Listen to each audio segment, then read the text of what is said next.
Yo, what up? It's Aaron Moses. What's wrong with my gang? This video is called How to Predict a Divorce There is a with world 91% accuracy by Dr. Mark Baker. All right, let's get it. marriage counselor named John Gottman, and John Gottman has been studying marriages his entire career. That's all he does, is study marriages. He has a whole team of people that studies them. And he A whole team of people, man. She divorced that man and took all his stuff. Come on now. that he can predict whether or not a couple is going to get divorced with a 91% accuracy rate within the first 10 minutes of meeting them. If they Damn! That is ill, bro. Within the first 10. So you've been with this for 5 years and she still can't act right for 10 minutes? Player, you doing something wrong. Let's go. know the signs of fruitless fighting. Do you want to know what those signs are? Well, tell me. It's scientifically proven that if you show all these signs, your marriage is in trouble. Well, the first sign is what we call harsh startup. Harsh startup means we need to talk. The harsh startup is you did it again. The harsh Damn. Surviving a Latino. Let's go. startup is beginning the conversation already abruptly, already negatively, and already with a hostile attitude. Wait a minute. Hold up. So what if you're from an inner urban community, aka the hood? That's just how people talk sometimes, bro. So basically what you're saying is get a white girl. So the other day, that's how white girls talk. So I noticed that when what's the Mexican version?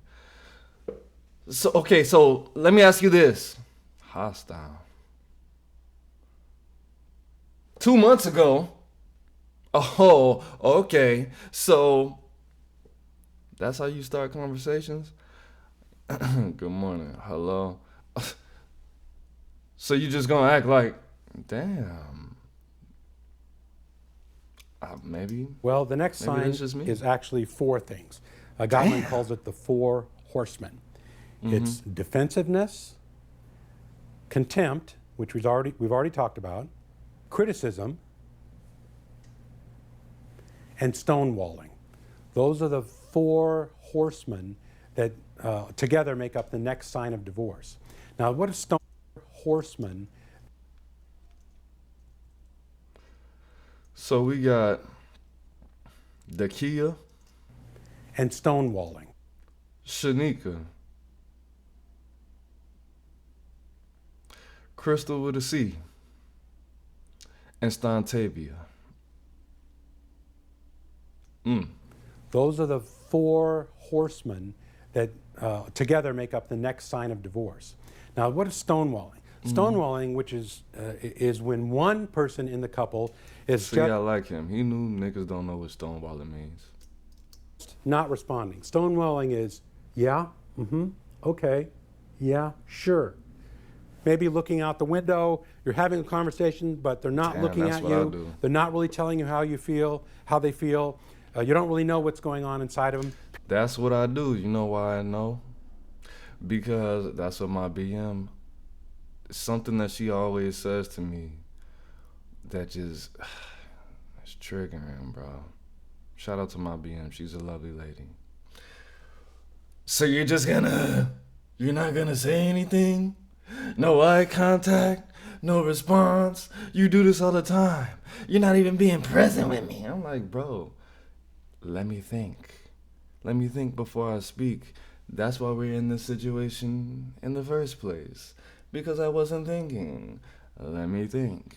But maybe, I don't know, maybe I'm crazy, you never know. Appears like that person doesn't even care. The next sign Oh, I care, baby. I care. is very much related to the previous four. It's called flooding. Flooding is when You talk too motherfucking much? you have so many feelings that you can't even speak them. So they're so flooded with feelings, they can't tell you how they feel. It's not that they don't have a feeling, they've got so many, they can't pick one. But when you have a specific type of person around you, they don't try to pick one. They just use them all. And we have a conversation that switches from subject to subject to subject, psychoanalyzing the person while referencing things as if they're case law. Pennsylvania versus Mitchell on this day of February 27th, 2019, you did the same thing. You haven't changed. And look at this. And then they make this spider web of ideas. That's what flooding is to me. See, you're talking about probably more so of a Caucasian couple that was born anywhere between 1972 to 1982, that grew up with two parents in a suburban area that have never seen their friends die in their face. That's who you're talking about. Flooding is very dangerous because it leads to the next sign. The next sign is physiological distress. Physiological distress, what does that mean? Your body hurts. Your thing can't get hard. You're crying for no reason. My breast hurt. My vagina hurts because we got in an argument. Now you're blaming all your ailments on me. Let's see. You've been allowing the conflict in your marriage to go on for so long, the anger to not get resolved for so long, you're going to start having physical problems. You're going to start having ulcers, backaches, neck aches. You're going to Damn, nigga, why you said that? Just like I said, we've been arguing all day.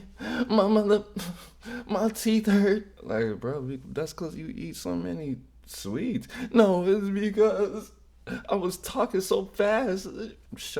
Come on, man. Why did you give her another excuse to blame me for her physical ailments? start drinking more. You're going to start... There you go!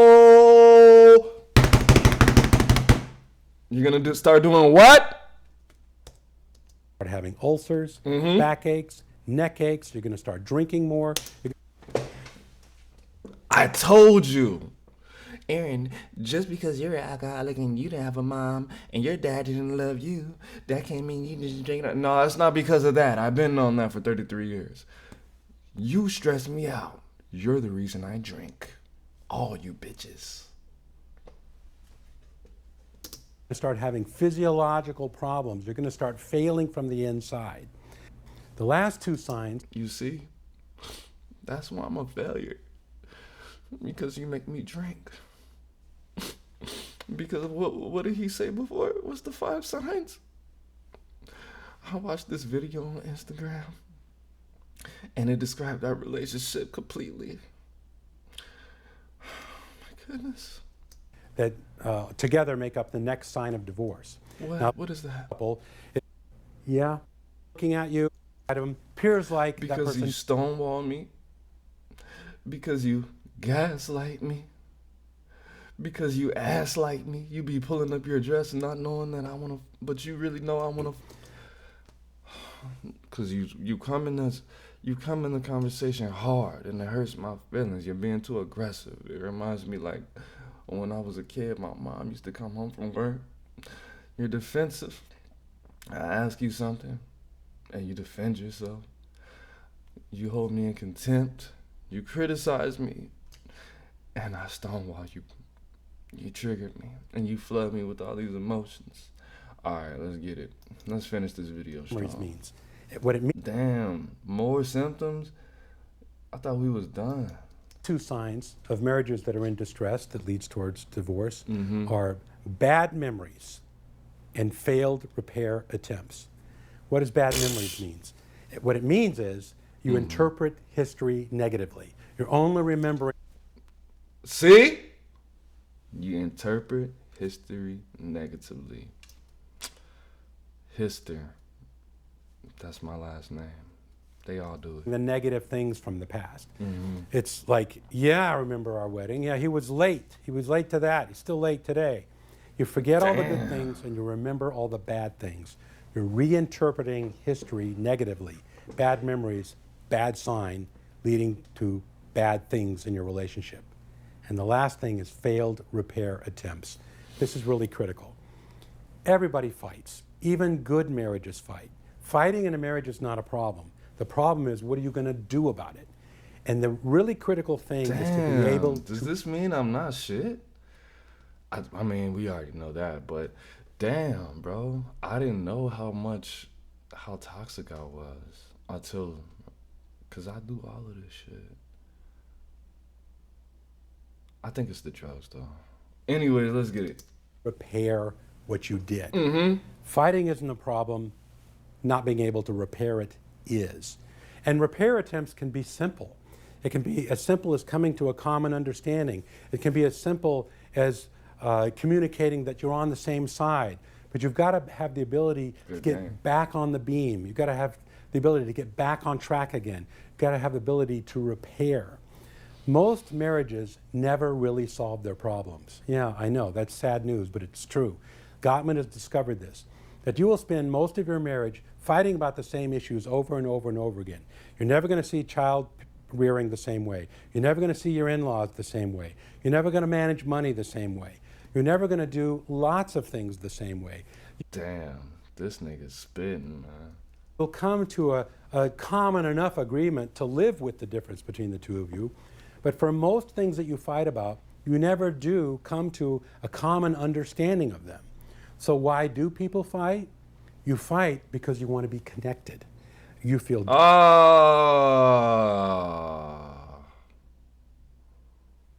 must say that the next time that I get in an argument with my girl, which should be, it's 10:48, it should be coming up at about 1:59. It varies. It's gonna be today, because that's just what we do, unfortunately. Baby, you know why I called you a bitch? It wasn't because I was mad.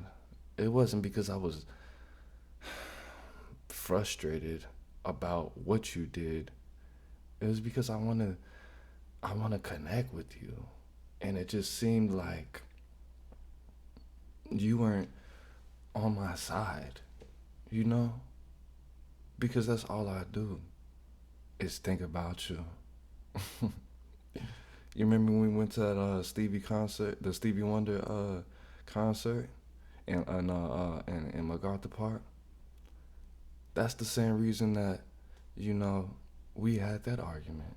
You remember that? Last year? I just wanted to connect with you. And I wanted you to understand me. Because understanding me is really an extension of understanding you. So I want you to understand us through you. Because you're the mother. The child comes through the womb. Hell yeah. Thanks, doctor. Disconnected, and you're fighting to be reconnected. You think you're fighting about money, exactly you think you're fighting about her parents, but you're not. You're fighting because I need to feel connected to you and I don't. I'm about and to if text you her feel that right now. Hold on, let me see. Because when it's really just all about our connection. No, I'm just playing. I was to each other, but I'm tired. then the subject that you're fighting about doesn't become as important. There you go. In psychology, we say the thing is never the thing. That's how you create more less accurate memories. This man is really spinning some cold game. Just tell her how you feel, and then rewrite the story, and just say I wanted to connect with you, and I was just so like I felt abandoned. I felt like, you know, I thought, you know, that you weren't on my side at that time. Like I was all alone, you know, like how your parents used to make you feel. Like when your friend died. Nah, don't do it. It's too much. That's not even funny. But yeah, we got 30 more seconds in the thing. And what I mean by that is, you think you're fighting about something, you're not. You're fighting about whether or not we feel connected. And once we do feel connected, the vibe. The thing all of a sudden doesn't seem this is so some important. cold game. Heck, you know. It is what it is. It's not what it's not. It's Aaron Moses. I just became just a little bit more dangerous. But man, y'all have a safe day. Make sure you like this video, subscribe, comment what you want me to react to next. Man, hit that bell button. Hit that beautiful button that reminds you that I'm alive. All right. Have a nice day. Peace.